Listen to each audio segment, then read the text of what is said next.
안녕하세요. 오픈 클라우드 플랫폼 K파스 오픈랩 사전 교육을 시작합니다. 본 가이드는 KT 환경을 기준으로 작성되었으며 MSA의 배포 가이드는 크게 리눅스 환경과 윈도우즈 환경의 배포 가이드를 제공하고 있습니다. 해당 영상은 윈도우 환경을 기준으로 제작된 가이드입니다. 배포 가이드 목차는 클러스터 접근, 다운로드 및 사전 설정, 마리아DB 배포, MSA 샘플앱 배포, 접속 테스트, 마리아DB 접근 항목으로 구성됩니다.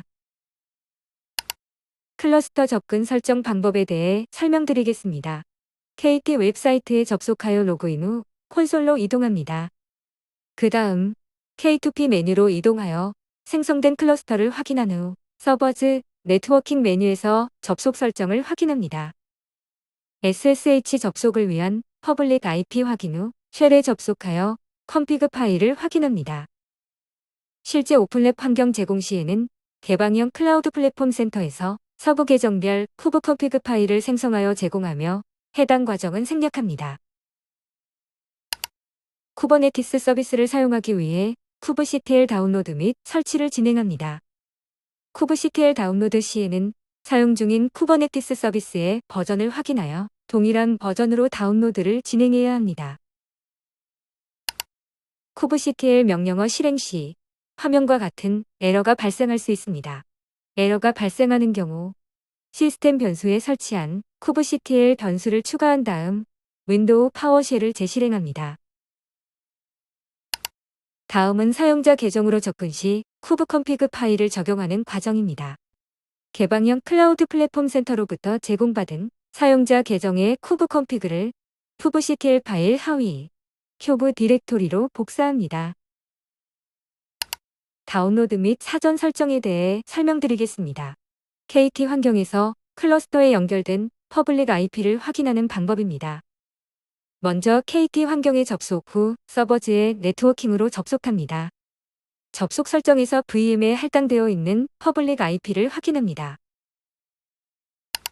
다음은 MSA 배포 후 정상 접속을 위한 방화벽 설정 방법을 설명드리겠습니다. KT 웹사이트에 접속하여 로그인 후 콘솔로 이동합니다. 서버즈에서 네트워킹으로 접속하여 방화벽 설정으로 이동합니다. MSA 앱 배포 시 정상 접속을 위해 필요한 포트 번호를 화면을 참고하여 추가합니다. 화면에 보이는 사진은 MSA 샘플 구성도입니다. UI는 사용자가 직접 접근하는 프론트엔드로 UI에서 발생하는 모든 사용자 요청은 게이트웨이로 전달됩니다.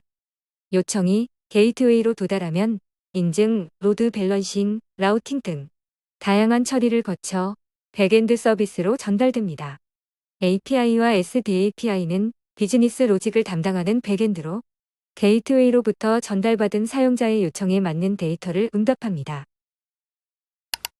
앱 배포를 위한 배포 파일 다운로드를 진행합니다. 다음은 MSA 앱에서 사용하는 컨피그 맵을 설정 및 배포하기 위한 과정입니다. 먼저 컨피그 맵 얌 파일을 수정합니다. 퍼블릭 IP 자리에 클러스터에 연결되어 있는 퍼블릭 IP를 넣습니다. DB 접근 시 사용할 계정명을 변경하고 싶은 경우 DB 유저의 값을 수정합니다. 변경하지 않을 경우 기본값 오픈랩이 계정명이 됩니다. 수정을 마친 다음 kubectl 커맨드를 통해 컨피그 맵을 배포하고 정상적으로 배포되었는지 확인합니다. 다음은 배포 이미지 생성을 위한 도커 설치 과정입니다. 화면의 링크에 접속하여 인스톨러를 설치합니다. 설치가 완료되면 다운로드된 인스톨러를 실행해 설치를 진행합니다. 화면의 링크에 접속하여 회원가입을 합니다. 회원가입이 완료되면 화면의 명령어를 참고하여 생성한 계정으로 로그인합니다. 다음은 앞서 생성한 계정을 시크릿화하는 과정입니다. kubectl 커맨드를 통해 시크릿을 생성하고 정상적으로 생성되었는지 확인합니다. 화면의 내용은 선택사항으로 기본 비밀번호 오픈랩이 아닌 다른 비밀번호를 사용하고자 하는 경우에만 수행합니다. 먼저 원하는 비밀번호를 인코딩합니다. 인코딩한 결과 값을 DB 패스워드에 입력 후 시크릿 얌 파일을 수정합니다. 다음은 MSA 앱에서 사용하는 마리아DB를 배포하기 위한 과정입니다. 쿠브시티의 커맨드를 통해 마리아DB를 배포하고 정상적으로 배포되었는지를 확인합니다. 다음은 도커 이미지를 빌드한 뒤 저장소에 업로드하는 과정입니다. 도커 커맨드를 사용하여 이미지를 빌드한 후 레파지토리에 업로드합니다. API의 디플로이먼트, YAM 파일을 수정하는 과정입니다. 업로드한 저장소의 주소와 태그, 앞서 생성한 시크릿을 입력합니다. SDAPI의 디플로이먼트, YAM 파일을 수정하는 과정입니다.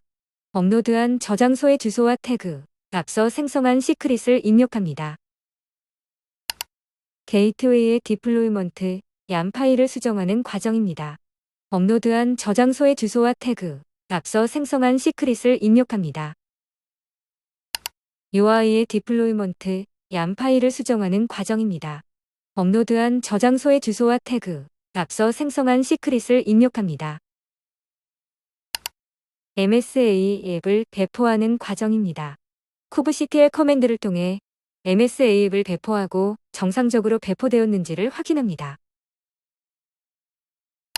접속 URL에 들어가서 MSA 앱에 접근 가능한지 확인합니다.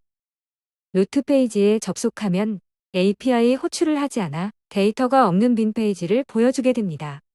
헬로 페이지에 접속하면 API와 SDAPI 두 MSA 서비스에서 데이터를 가져와 화면에 보여주게 됩니다.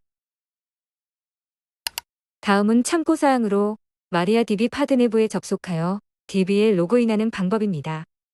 앞에서 DB 네임과 DB 패스워드의 값을 변경하지 않았다면 계정명과 패스워드는 오픈랩으로 적용됩니다. 변경하였다면 앞서 설정한 값을 입력해 로그인을 합니다. 다음은 역시 참고사항으로 DB 클라이언트 툴을 사용하여 마리아DB에 접근하는 방법입니다. 사용에 앞서 설치 파일을 다운로드합니다. 다음을 클릭하여 설치를 진행합니다. 다음은 커넥션을 생성하여 DB에 연결하는 방법입니다. 퍼블릭 IP, 포트 번호, 데이터베이스명과 앞서 생성한 DB 계정명, 패스워드를 입력한 후 완료 버튼을 누릅니다. 앱 배포 시 발생할 수 있는 문제사항에 대해 안내드리겠습니다. 여러 명이 동시에 샘플 앱을 배포할 경우 노드 포트 번호 중복으로 정상 배포가 진행되지 않을 수 있습니다. API, SDAPI, 게이트웨이, UI, 마리아DB 각 서비스의 노드 포트를 다른 사용자와 중복되지 않도록 수정하여 컨피그 맵 YAM 파일에 반영한 후 쿠브시티의 어플라이 명령어로 변경사항을 반영하면 됩니다. 명령어를 교재에서 복사하여 사용할 경우 띄어쓰기나 대시 등 텍스트가 정상적으로 인식되지 않아 에러가 발생할 수 있습니다. 따라서 명령어 입력 전 확인을 진행하거나 기호를 직접 입력하여 사용하시는 것을 권장드립니다. 이것으로 KT 윈도우 환경 MSA 샘플 앱 배포 가이드를 마칩니다.